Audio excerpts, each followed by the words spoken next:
Alright guys, today we are headed up to Jasper. We're cruising along the Icefields Parkway today, so we're gonna spend the entire day. It's only a 3.5 hour drive from Banff to Jasper, but we're gonna spend the whole day driving up, stopping at all the pull-offs we can. We're gonna do a couple little hikes, check out some little lakes and a couple waterfalls, and I'm gonna take you guys along our trip today, so away we go.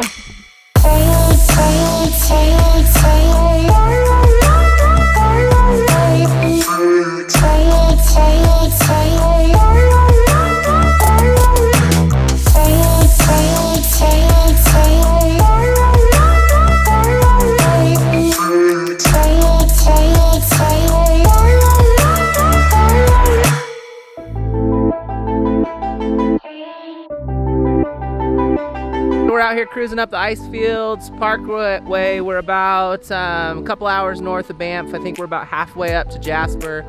We're hitting up pretty much every little pull-off that we can find because there is just like nothing but epic scenery to look at.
So now we're hanging out at Horseshoe Lake. It's just south of Jasper. We hit up 2 waterfalls that we've been wanting to check out for a really long time. So we're gonna hang out here for a little bit longer, and then we're gonna head up to Jasper and kind of see what else there is to do, because there's so much to do. So we're just gonna keep cruising around today, and I'll catch you guys in a little bit.